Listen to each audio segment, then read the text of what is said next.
What up? What up? What up? What up? What up? It's Thursday. How we feeling?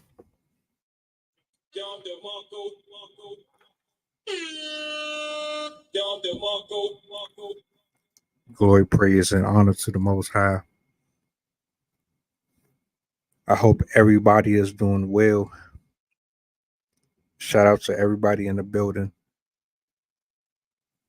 Shout out to the day, man. Just one more above ground, air in our lungs, food in our stomach. How good it is right now, man, to be alive. Just a round of applause for that.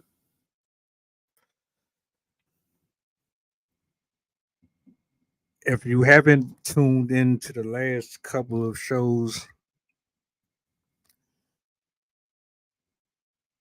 I suggest that you take you a nice little jog or a nice little walk. Maybe you like to go to the gym, whatever your routine is, take you some time out, plug in your earphones, kick back, just let it play through. The conversations that get discussed here are so important that you would be doing yourself a disservice to brush over it. Shout out to everybody who's graced this platform over the last few months. Now we've had some interesting back and forths over the last few weeks. Um, More to come in the near future. So shout out to Prodigal. Shout out to the Madness, aka Jarrell, who pulled up the other week. Desperado, um, Blue Flames, Ricardo, Hanley. Man, a lot of different people have graced these hallways. Man, shout out to each and every single one of them. Greg Kelly, I see you in the building. What is going on, sir? I told you and everybody on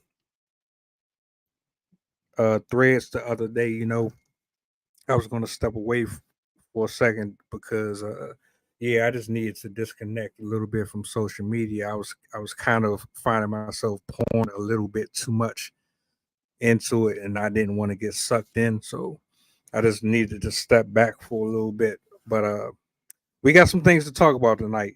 Let me go ahead and bring my brother up here, man. He wasn't with us on Tuesday, but he's back now, and I'm excited about this topic. So I give a warm welcome to Jason Matthews. What is going on, man? How are you?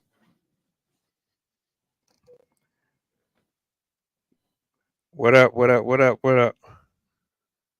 Hold up, hold up. Glad to be Let me back. make sure this is.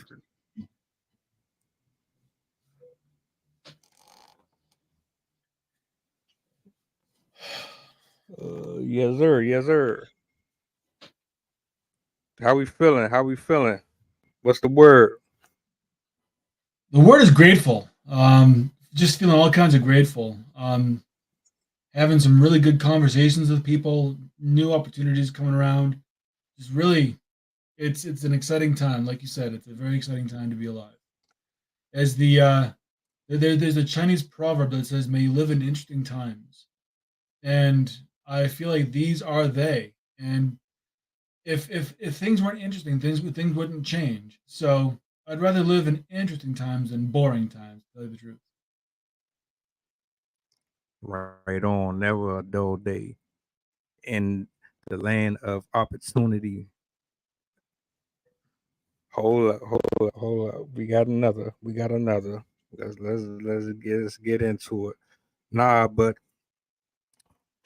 really, just looking back at first of all your statement just now, and just what I was just saying in the comment section regarding to what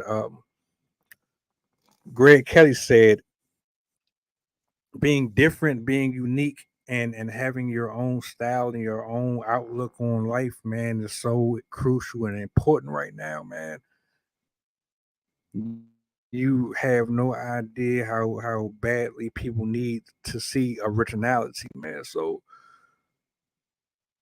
salutes to you, salutes to everybody in the chat, man. I see Desperado just pulled up in the building.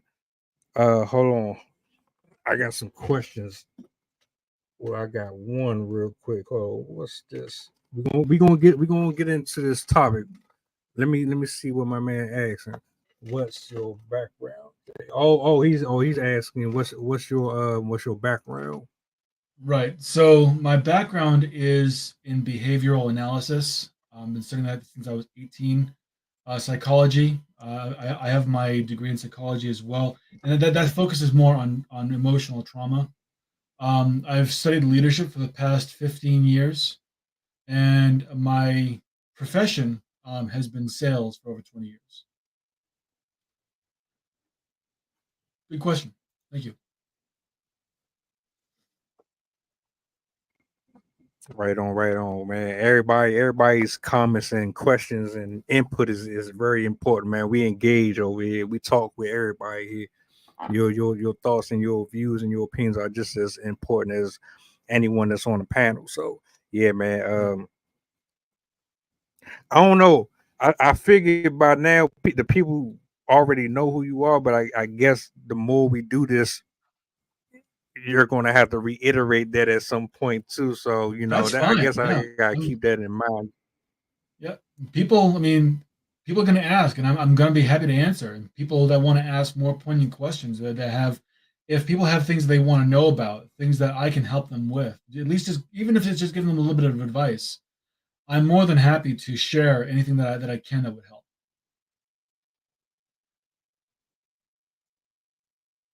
Right on, right on. Uh, Desperado, what up? What up? What's the word? How y'all doing, man? Good evening to both of you. How y'all doing? Evening. All right, all right. I see you. Prodigal. He asks, uh, what did you study? What kind of psychology? So I have my bachelor's degree in general psychology, but like I said, the focus of my training was in emotional trauma. Um, I'm working on my master's degree in organizational leadership.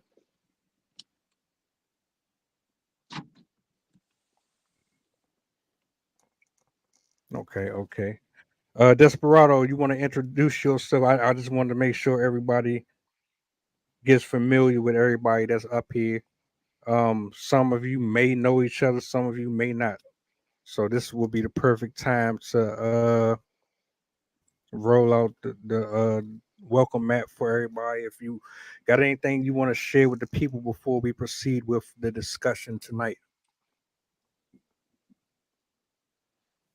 Uh, my name Desperado.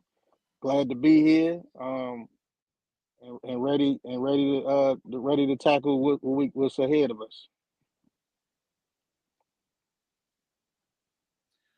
I remember we had a really good discussion last time, Desperado. I'm looking All forward to right, all another right. really good discussion this time. Oh, no doubt, no doubt. Same here.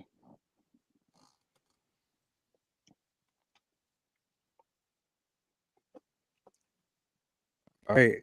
So let's go ahead and jump straight into it. Uh Apologies without change behavior is word salad. I titled it that way purposely Man. because from my own experience, anytime someone offers a I'm sorry or uh, an apology, it's usually followed behind a bunch of buts, a bunch of ifs, a bunch of well, if you did this, or it never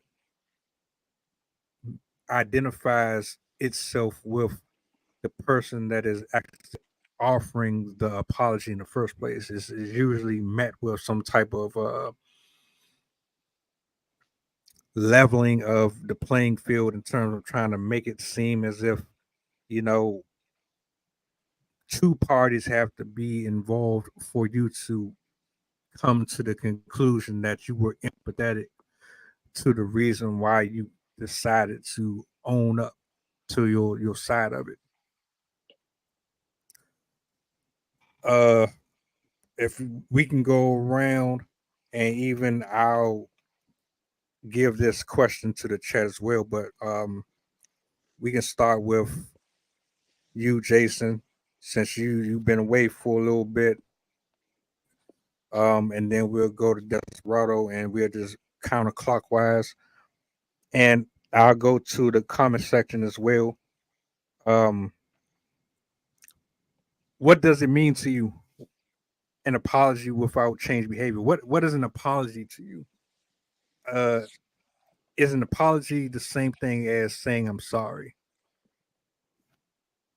No, saying you're sorry is just one piece of an apology. So one thing that I'm not Christian. My wife and her kids are Catholic, and so I've gone to church with them in support.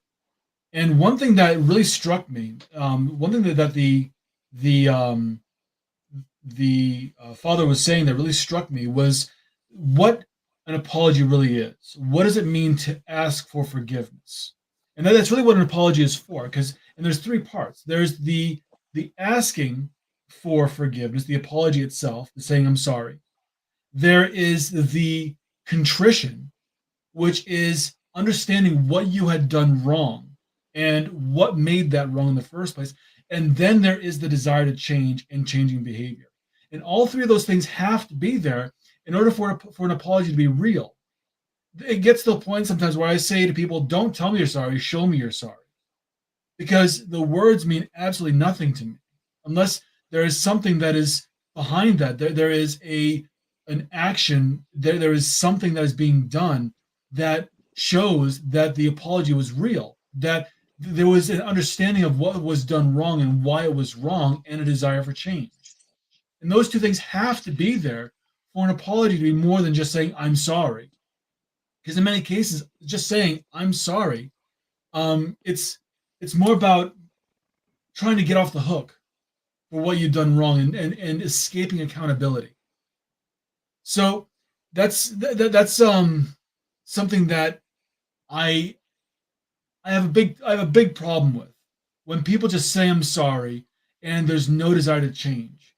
The fact that it's just a desire to get off the hook and not be held accountable for their bad behavior. And the reason why I don't like this at all is because there's a law of human behavior that says negative behavior, when not corrected, becomes rewarded. So people are looking to be rewarded for their bad behavior. And I think that's wrong.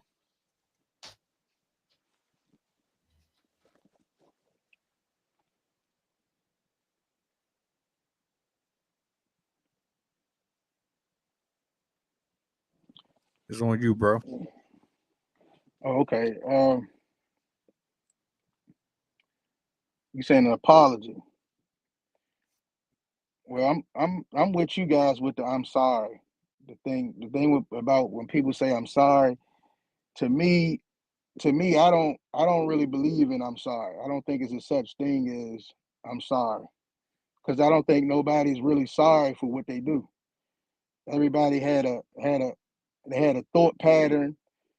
They did what they did, and sorry mean, like you said, Mr. Matthews, they trying to escape accountability. And if you're trying to escape accountability, then you're not really sorry for what you did. You meant to do it. Now, what we're gonna do about your actions? Your actions was foul. So apology piece. to me don't really mean nothing if you're not trying to correct your actions, what you did wrong. You're not owning up. You're not saying, I'll do this next time. Like going a little bit more in depth about what you really did wrong to people. I'm not saying beat yourself up completely, but be a little bit more genuine with an apology. Because some of these apologies and all that is BS because they don't even be sincere. They're not coming from a place of genuine. So you can just hear it. You know what I'm saying? They not really meaning what they're saying. And when somebody say I'm sorry, to me that's the worst. It's like it just make you think, it make you feel more bad about what happened. I'm sorry. Like it already did happen. I don't want to hear I'm sorry. It make it worse. It make you feel bad about it. So I'd rather somebody just say, look, that was on me. Like that'll make me feel better. Like that was on me. What can I do to make it better, man? Like come like that. Like just acknowledge your F up. That's all I'm saying. I'm sorry is trying to duck a bullet to me. It's foul. So that's why for me, I definitely don't believe in I'm sorry because I feel like anybody that do something they really meant to do it. Now we can go forward from that point, but once you do it, you did it. It's too late. Just go ahead and correct what we did. That's just how I see it. You can go ahead. So there's two things that I want to target within this, right?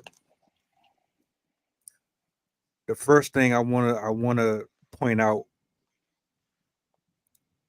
anytime you anytime you acknowledge or you give someone an apology or you say sorry, I might be the only one here that probably ties both together. But when you offer this sentiment to someone, there's one thing that for me, will let me know whether or not you really mean what you say. And it's it's in how you describe why you are. You can easily say I apologize for what happened, but if you can't go into detail why, that renders my opportunity to really see if you really mean what you're saying. It's almost like you're saying, well, I put some seasoning in the food. I didn't put a whole lot in there, but I put some in there. Okay, you apologize, but do you really know what you're apologizing for, or are you just apologizing because you got caught, and now that you got caught, you find yourself having to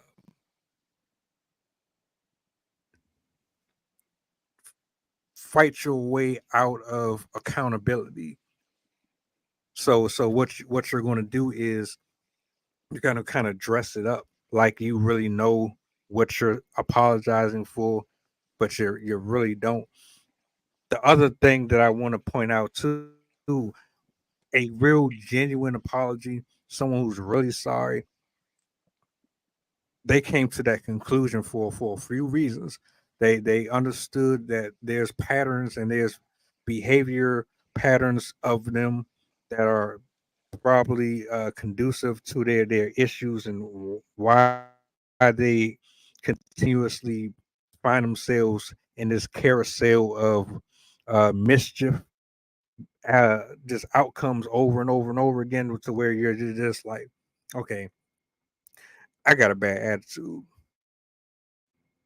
I got a bad habit um, of lying or being manipulative. There's some things about me that I know is an issue, and one of those characteristics is why I have to apologize to you.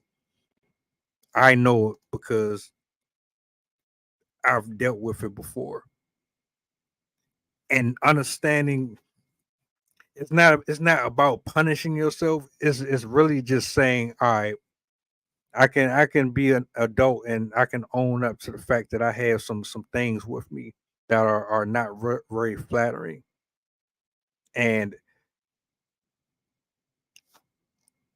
I have to give you the chance to decide whether or not you want to continue on with me because of whatever it was that happened, or you want to accept it but still say, well, I accept it, but I still think it would probably be best if we go our separate ways. I'll turn it over to you.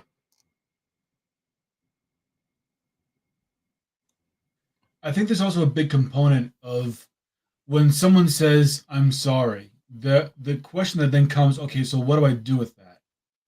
I think a lot of people don't really understand how to move forward with that because there's that question: do they really mean it? Are they just saying it in order to avoid accountability and responsibility for the actions? What are they going to do after that? What do I say afterwards? How do we move forward? And it's a really it becomes a right, yeah, something that Greg Kelly said. You don't respect me enough to care to correct your behavior that I find problematic. You don't know if what they're saying is genuine or not because you're not them. You have no idea what they're thinking or feeling because you only know your position. So it becomes something that becomes very hesitant. Like, how do I move forward? And the ability to accept an apology and then see what happens next. I think is really important. But if you understand that someone's apology is disingenuous, I mean, yeah, you can decide to X them out, but what does that really do? It doesn't change anything. All that it does is it frees you from having to deal with their bad behavior, but their behavior is still bad. And in that moment when they said sorry, you had an opportunity of being able to say, look, what's going on here? You keep on doing the exact same thing. You keep on saying sorry as if you're expecting to be forgiven and just allowed to go on your merry way, but you keep on doing the same shit. What is it that you want to get from this? What is going to happen? Like, are you just going to keep on doing this, or do you at any point are you going to take any kind of responsibility for your actions at all? Bring it up. The ability to call someone on their behavior and say this is why I was offended. This is what this did. This is why I take such offense to what you did, and get them to take responsibility. They say, "Well, I don't give a shit." Well, that's a different story. But if they're saying sorry and nothing's being done about it, there's no holding to account. There's no asking, okay, so what are you going to do from here? It's as bad as the person, I believe, who says sorry and does nothing about it because there's an opportunity to find out how that behavior can be corrected moving forward. It becomes an opportunity for a connection rather than an opportunity to create distance or create a break. I think that you can see that kind of thing happening as an opportunity. I'm going to turn it over to you, Desperado. Okay, no problem. Yeah, it's that word sorry is something else. I'm telling you. I'm telling you, people can use it in some plenty little scenarios to try to play in on what they want you to really believe. I just believe it's manipulation. You know, the average sorry is manipulation. It's to get you to overlook the behavior that they did. And that's about the behavior. If they not trying to change they behavior, then the apology is, it's defeated, it's ruined. It don't mean anything. It don't got no weight.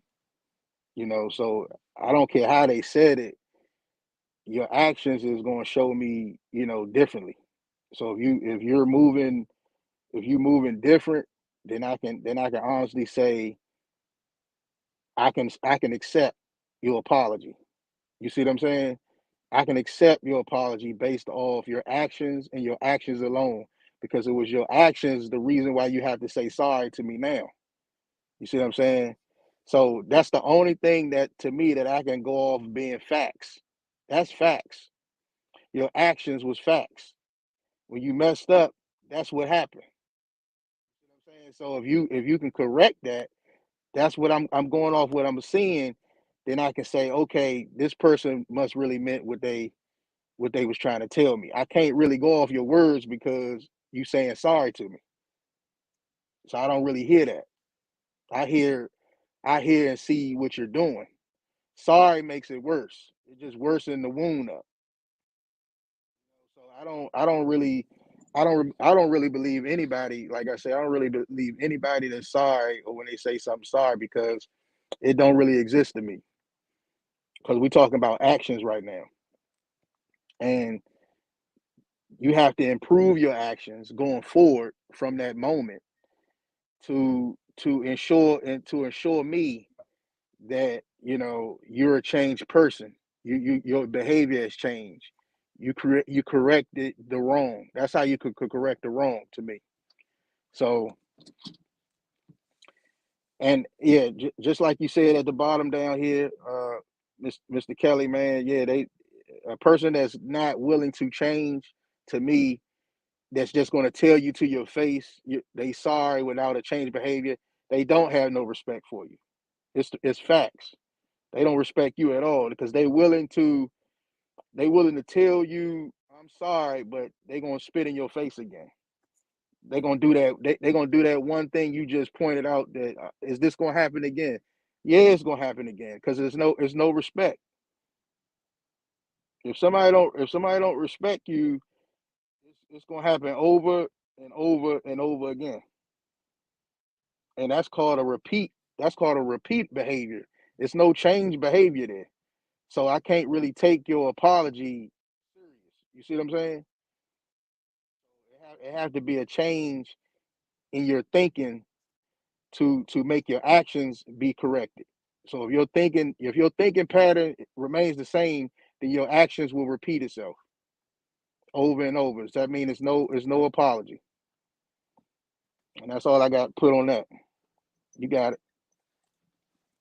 One thing I wanted to respond with was I like to look at both sides of why things happen, because people only do things when there's a reason, even if that reason is false or imagined. So understanding the reasons why people do things is really important to me. And so one thing I've come to learn with some of the people that I interact with, especially some of those who have done something wrong, have said sorry, but made no change in their behavior. What I do is I'll often ask why. So why is it you keep on doing the same thing? You you say that you're sorry, but you make no change in behavior. And man, I cannot tell you how often it changes. That one question changes so much about the person that I'm talking to, because they actually get called out on what they're doing. And oftentimes, I shit you not, oftentimes they don't even know why they're doing what they're doing. And then we get into a deeper conversation that they see that they were able to do it. Nothing was done. They were not told that it was wrong, even though that I was offended. I didn't do anything about it. So like, okay, well then I guess I just keep on doing it. So when I call them on that and say, you know why this really offended me, right? And I use that as a point of being able to help them understand why it was so, why it disturbed me so much, or why it was such a problem. I find that by doing that, it gives a person a reason to change their behavior. It gives them a reason why they would want to. Because oftentimes, if um, someone does something wrong and you get offended by it, you say, "Well, that was bullshit. Why the hell did you do that? That upset me."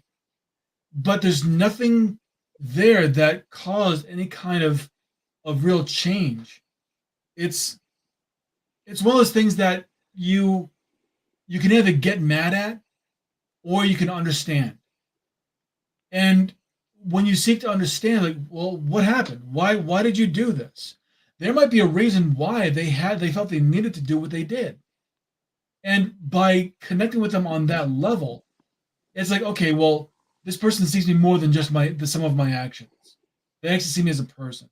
Okay, now I want to change my behavior because I don't want to disappoint someone who really sees me, who really understands me, and who wants to understand me. And creating that connection does a lot to be able to help to change that behavior. And it's one of the prime reasons why people act out, because a lot of times people act out because they want to see, what is this person going to do, how are they going to react, how are they going to respond to me, what kind of behavior are they going to show me, are they someone that I can trust, can they get past my behavior and see me as a person. And when you're able and willing to do that, it's going to foster the kind of connection where they're like, I don't want to offend that person. They actually respect me. They see me as someone who's worthy of their respect. And people most times will rise to the occasion of being trusted rather than fall to the behavior of wanting to do bad. 90% of the time. And given the chance, people will show that they're worthy of that respect. I send it back to you. So I want to say something here. Um, this this place that you speak of, with looking at it from both sides, and why, or the causality behind someone's decision to do whatever it is this to better understand them as a person going forward, determining whether or not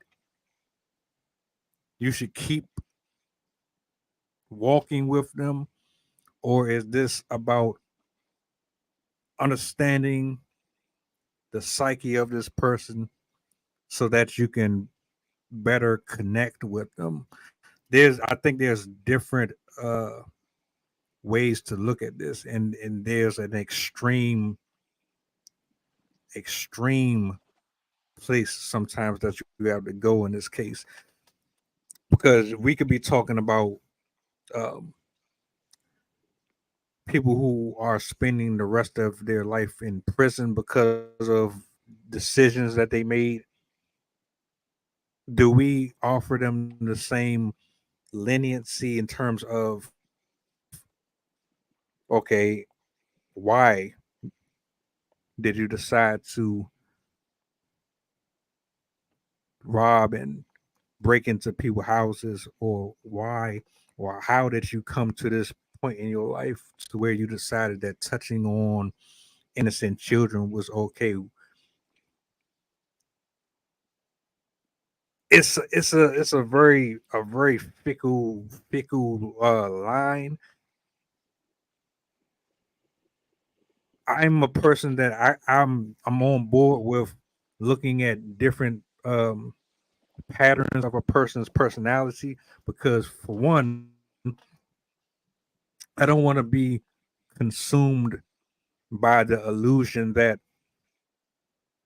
I'm a judge, or it's left to me to convict or put anyone underneath the cell. That's not my position or my place. My only part in any of this is to cultivate the best upbringing and the best lifestyle that I possibly can for myself and everyone around me. And in that regard, that means that if you're a part of that circle, if you're doing certain things that's going to be damaging, I have to understand who you are as a person, because it's going to be detrimental to me, and it's going to affect everyone else too. So also to take into consideration, even if you find yourself understanding who the person is, or you understand why they did what they did, or maybe you'll never understand. Sometimes you just won't get it. You have to be okay with that too. And then you have to decide whether or not you're going to deal with it later on, or you're just going to shut it down right then and there. There's too many doors that you can walk through with this. So, but I love that you said that, because a lot of times when we get in relationships of any kind, we just go off of sight, or we kind of compartmentalize people in certain boxes. All right, they're a liar, or they're a cheater, or they're 304. They slept with 500 men, or whatever. We kind of just put people in certain spaces, and we judge them like we're God. We Categories. we play God, and you're going to hell. Get away from me. Nope, I don't want. No, we do that all the time, but it's not our place. And I think humanity is taking away a lot. You think I don't? I think maybe it's just me. Maybe it's just me. I can forgive. I can forgive anyone for the most heinous things. Maybe I will understand why you were the way you were. Maybe I won't. But I think once you get it in your mind that you really just want to understand why a person is the way they are, it not only helps you, but it helps the other person involved, because now what you have done, you have opened the lane for other things to happen. You can either have the conversation with the person about why they are the way they are, or you can decide whether or not that's something that you find worthy or worth dealing with. And I turn it over to the next. So one thing I want to respond with this is what you're talking about. You're brushing up against two different topics: the idea of an apology and the idea of forgiveness, as well as the idea of responsibility and accountability. So there's actually three things that you're touching up against. So the idea of an apology, this is the personal um, the personal responsibility to understand what you did wrong and to desire to achieve contrition, to actually right the wrong in some way and change your behavior. With forgiveness, I'm going to get back to that in just a moment, because that's a really that's a layered onion right there.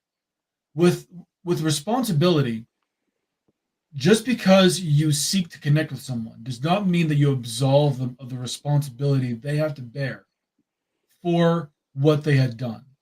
If they murdered someone, if they touched some kids, if they committed armed robbery, set some fires, whatever it might be, whatever they had done, they must pay for.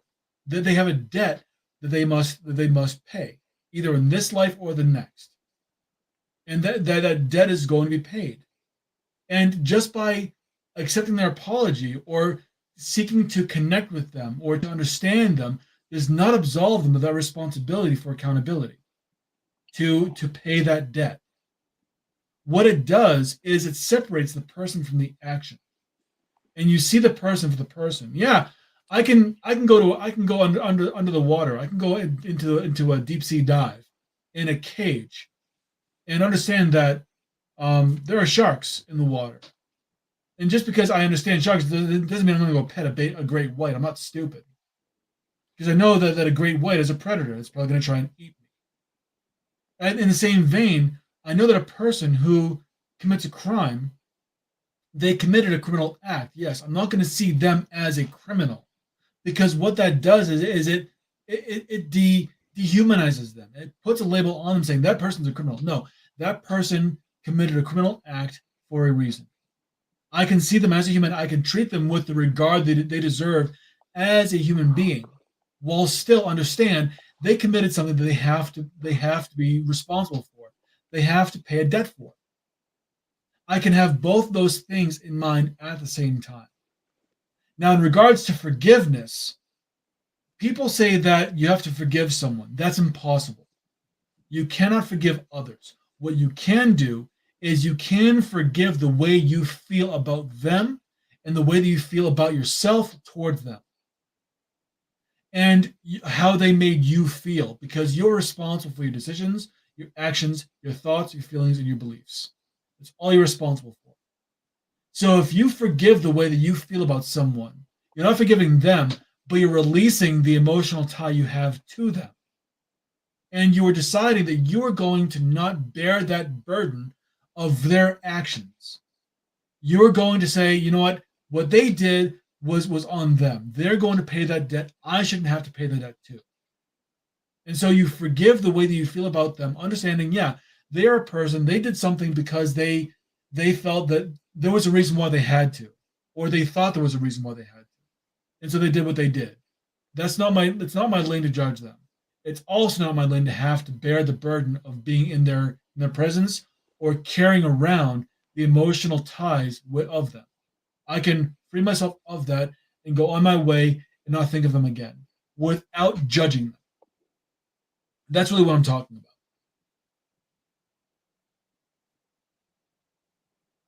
And I passed the mic to whoever wants. It's on you. Yeah, it's a lot being dropped tonight. I see. Um, yeah, man, it's this thing deep, man. Because the way I see it is like, yeah, you can forgive somebody, for yourself. You know what I'm saying? Forgive them so you can move forward. But we not gonna be naive though. You know what I'm saying? I'm not forgetting anything somebody ever did to me, and I don't believe it. I don't believe in forgiving is forgetting. I don't believe in that. I believe you can forgive, but you can't forget. Forgetting meaning you allowing yourself to be put back in that same position. Forgiving to me meaning you can forgive those actions that happened at that time. You can forgive what have happened, but you can't. I don't see forgetting because forgetting meaning you're not trying to learn from your mistakes from what happened. So going back to the apology piece, um, what I want to add on that is I don't even feel like an apology would be necessary if people uh some people didn't show a lack of boundaries. Because I mean, pretty much if you set some boundaries, up, I think people will respect it more. I'm not saying that people don't go against other people's boundaries, but I think your percentage is gonna go up if you have a lack of boundaries. If you don't have no boundaries, you're gonna be tested. You know what I'm saying? So mistakes gonna happen. You see what I'm saying? And then it's like if you do got boundaries and you put it out there in the forefront and somebody test you, you know what I'm saying? At least it was put out there, and then you can let the person know that I'm gonna go ahead and stand on what we talked about. You see what I'm saying? So that way, if it come up like, okay, it was presented, you knew it was gonna be some consequences. Here we go. I'm gonna stand on it, and it's everything understood. We're gonna stand on business. So that's how I look at them apologies too, because without them boundaries, you know what I'm saying, you opening yourself up for a lot of wrongdoing to you. You know what I'm saying? I think if people can do you real dirty. Um, Also, a lot of trust. You know, some people could put a lot of trust in the wrong person. You know what I'm saying? Because if you could trust somebody that put your trust in somebody that bad, then yeah, they gonna do it to you. They gonna be the ones to go ahead and do it to you. So you can go ahead and get that out the way.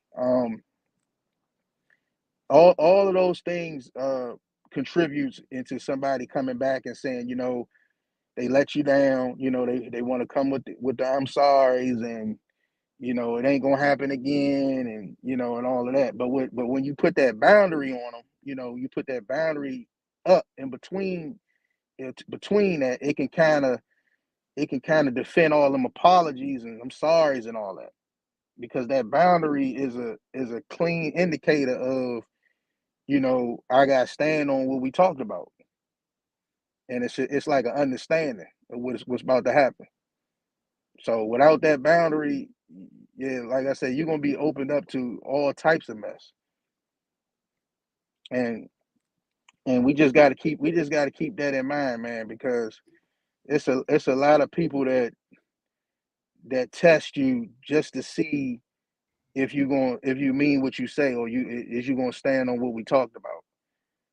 So I think that can prevent a lot of hard feelings or whatever like that. But most cases, people should just want to treat people better. But I said the boundary piece to protect yourself. You got to protect yourself out here. So without that, you opening yourself up for a lot of. It's gonna be a whole lot of I'm sorry's in the future. I'm gonna just say it like that. It's gonna be a whole lot of sorries, and all you could do is look at them and say, you know what, you must be the sorriest, you know, who I ever laid my eyes on, because you shouldn't do stuff to people that you wouldn't want done to yourself, in my opinion. You know what I'm saying? So we just gotta work on ourselves. You got it. When you when you say, you know, setting boundaries, I get it. We should have boundaries. Everyone should have boundaries. But we can't pretend like you're not going to get an apology or I'm sorry at some point. It's inevitable. You can't avoid those. They're going to happen. I think what you're saying is let's try to minimize it as much as possible so that it doesn't become a reoccurring problem, which I definitely agree with. On the flip side, because I don't think I ever really touched on the change behavior part, so I kind of want to go there because we know it's going to happen. And Greg Kelly, he said it himself. If a person really don't respect you, or they value you or hold you to a certain standard, they're going to continue to repeat the same habit over and over and over again. So it has to be a level of respect for not only for yourself, but the boundary has to be in place. Hmm. But even if you strip away having boundaries morally, you should still have the common sense to want to treat people the way that you would like to be treated. I should have to throw a Webster dictionary at you for you to understand that you're supposed to behave like a decent human being. And then if you're someone who has if you have a problem with changing your behavior, it didn't start with me. This is a pattern. This is something that you've already struggled with before, even before me. And if you don't recognize and deal with it, you're going to continue to have the same problem. Excuse me. You're going to continue to Mm. have the same issues, even long gone after I'm not in the picture.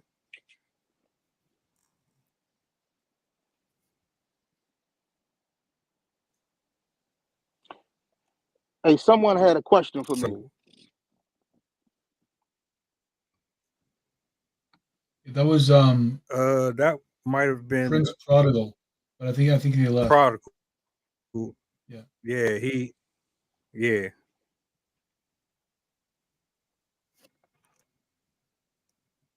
Because I never read a question. That's why I brought it up. Yeah, they had to bounce. Nah, it's fine.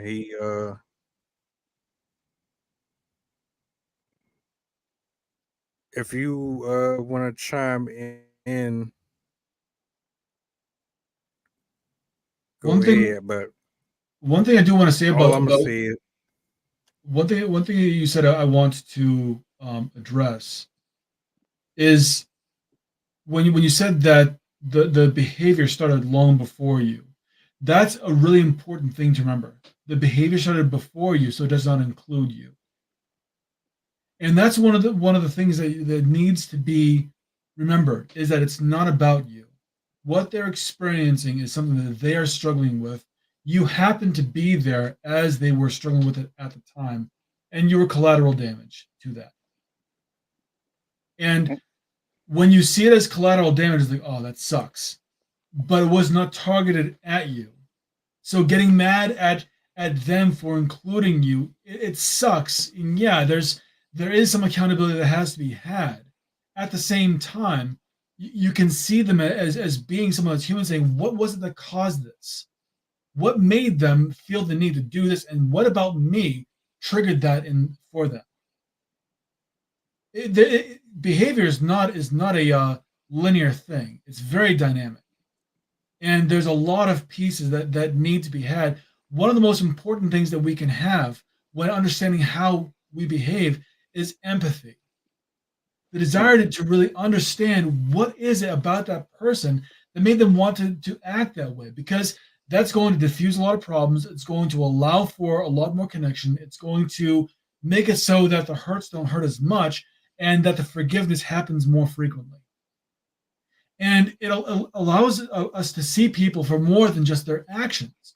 We see them as people.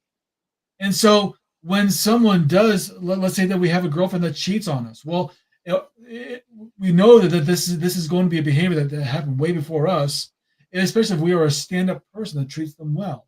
What is it about their reaction to that made them feel to be that way?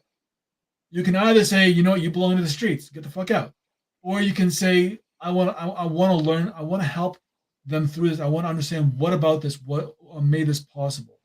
What is behind the action? What is it about the person that I can connect with? And that connection does way more than any kind of therapy ever will.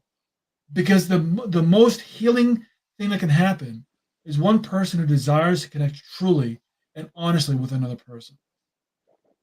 And if you take the time to be able to do that, and if you model that behavior, it's not, you can't expect it from anyone else if you aren't willing to do it first.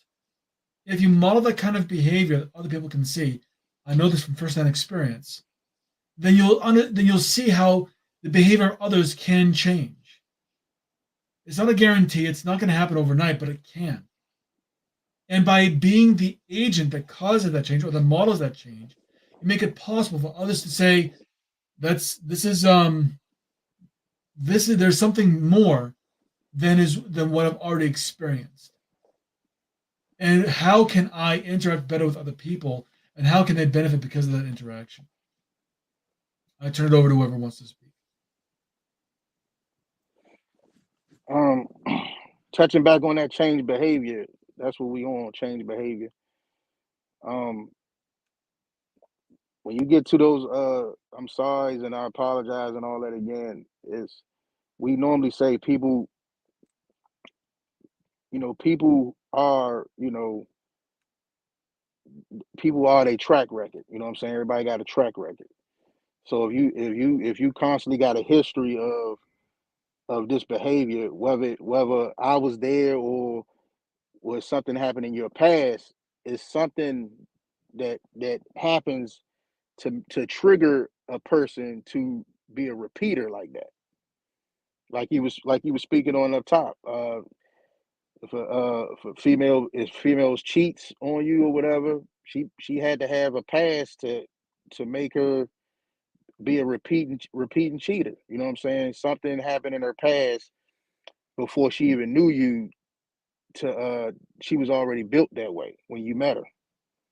You know, you just found out about, the fucked up ways about a person.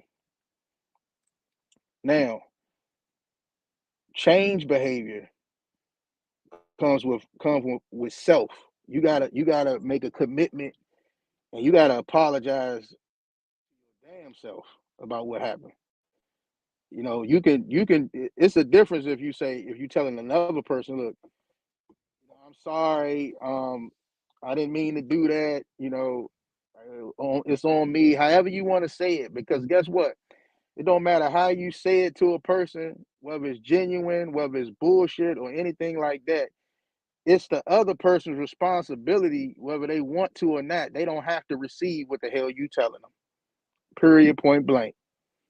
I don't care what you do. I don't care how you said it to them. They can think you full of shit. But if you make a commitment to yourself, you know what I'm saying, and tell yourself, I'm sorry, I apologize, I'm gonna do better. To me, that's the change behavior, because it all starts with self. Because ain't nobody gonna believe in you until you believe in yourself. If you don't believe you can change your ways and stop all these fuck ups and stop saying I'm sorry to people, then it won't happen. Ain't nobody else gonna see it. You see what I'm saying? You gotta make that commitment to yourself to make the change. And like you said up top, be a model. You know what I'm saying? Be an example. You know what I mean? If you out here, if you get with somebody and maybe you not yourself ain't always lined up, and maybe you observing them, and maybe they got all they ducks in the row, maybe all they businesses together, whatever attracts you. You know what I'm saying?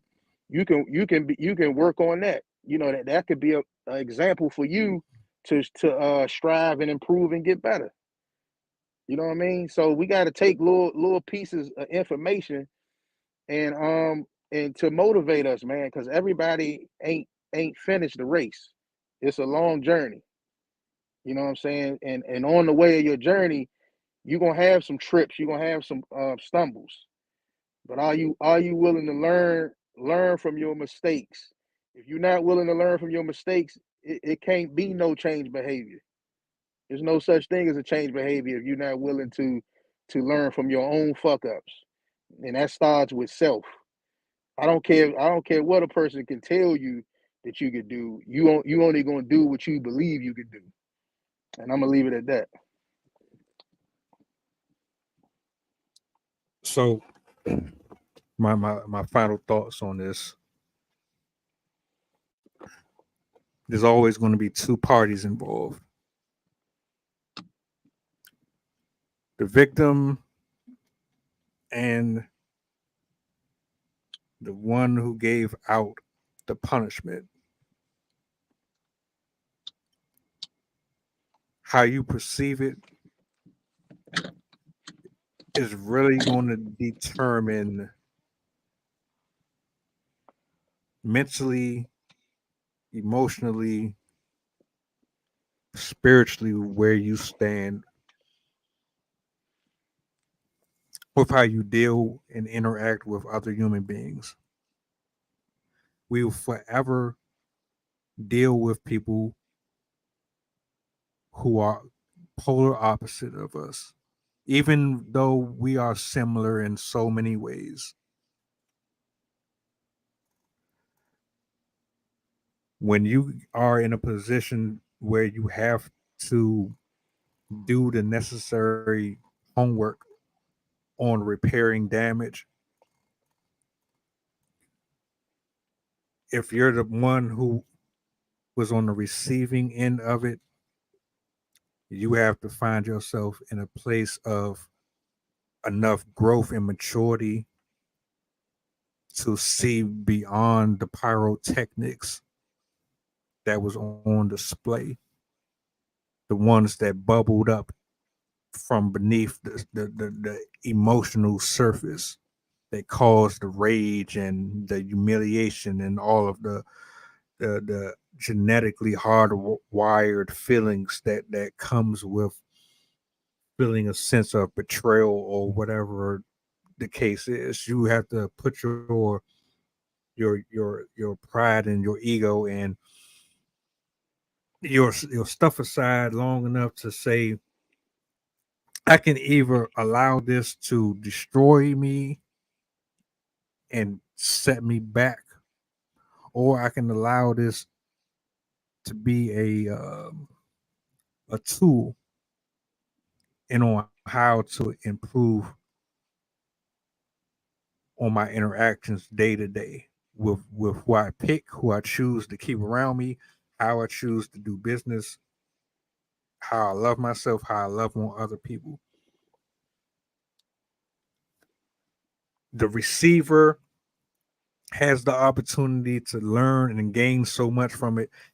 And the person who gave out the punishment, they are forced to be in a position of being contrite, being forced to look at themselves in the mirror,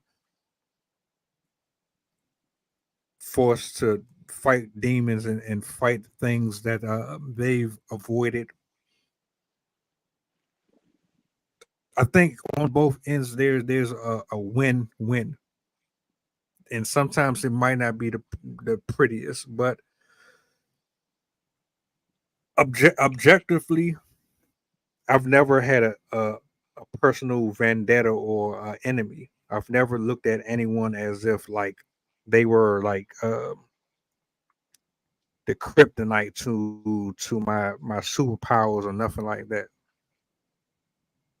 Because whether or not you had any ill feelings towards me or not, I understand that it comes from a whole entirely different place that has absolutely nothing to do with me.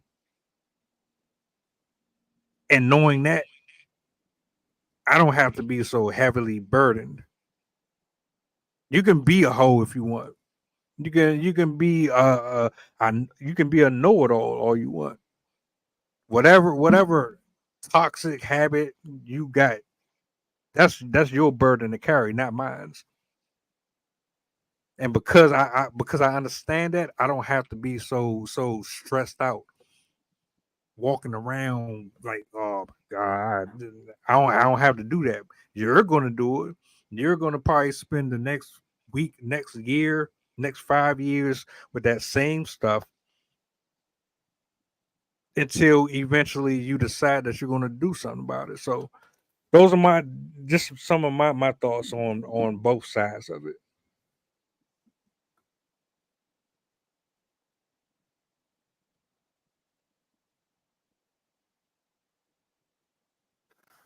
We are actually 6 minutes into the hour. Uh, if anyone has any final thoughts, you have the floor. After that, we will conclude the stream. Desperado, if you got anything to say, go ahead. I'll go after you. Oh no, I was just gonna say, it's been a real interesting topic tonight. I'm gonna say that. A lot of different opinions and a lot of different a lot of different situations that pops up with these apologies, man. I mean, all I can say is we gotta teach people, you know, you gotta teach people how to treat you. You know what I'm saying? You gotta work on improving yourself to try to make, try to work on improving other people around you. You know what I'm saying? So I mean, it's all about improvement, self improvement. If you got self improvement, I think you can change your behavior. I mean, that's my conclusion. I think you can change your behavior with self improvement to yourself. You got to have a certain belief system. You got to have a certain. You got to have the right people around you, talking with you, motivating you, inspiring you to be the best person you can possibly be. I really feel like people can change if they got all of that stuff going for themselves. You know what I mean? So we gotta be the change first, in order to see the change. You got it. One thing I wanted to close out with is there's an artist that lives in Great Britain. His name is Ren, and he's a um, he's a bit of he's a busker as well as just a brilliant lyricist. He has this one piece called High Ren, and you can see it on YouTube. After he gets done with the musical piece, he offers this prose that he wrote, and in there he says there are no winners or losers in psychological warfare, but there are victims and there are students. And in that you have a choice. You can either be a victim of the behavior of another person and you can suffer that behavior and you can feel like you've been imposed upon, or you can be a student. And the difference is in how you look at it. A student is going to analyze what happened. They're going to see what is, and they're going to find out how they can do better, how things can be improved, what needs to change. Whereas a victim is just going to feel like nothing is possible to change. It is what it is, and they have to just suffer. I'm of the mind that I'd much rather be a student of the behaviors and the relationships that I have with others and learn how to do better and learn how I can interact with others in a better way to produce and provide better interactions that have less account of emotional dysfunction, so that there's less opportunity for the need to say sorry, or less of a volatility that happens if someone does impose in a negative way upon me. Being able to deal with that situation a lot better. That's what I have always been focused on, and that's what I invite others to focus on as well. Another good one, man. Another good one. Shout out to both of you gentlemen for pulling up tonight. Salute. For the wise words, for the food for thought.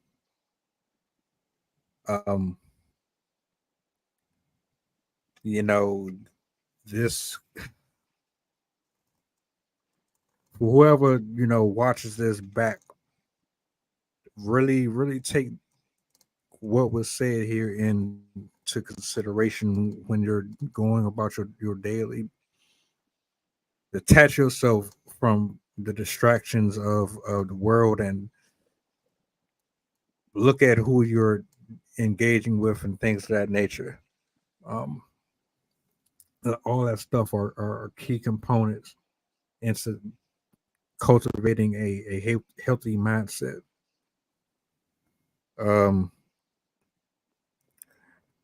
We will be back this weekend.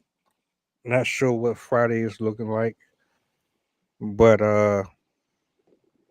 if you need to reach out to me, you know how. I didn't get to do my shout out, but shout out to my writers, my poets, my content creators. I took a little sabbatical away from social media for just a little bit, man. I had to decompress, man. Too much. So yeah, man. It's Assembly of Excellence signing out. I hope you guys have a blessed night. And we will catch up again here soon. Desperado was great. Go ahead. I was going to say Desperado was great interacting with you again. I really appreciated the conversation. I'm looking forward to the next one. Yes, me too. Same here, Mr. Matthews. I appreciate you. Likewise.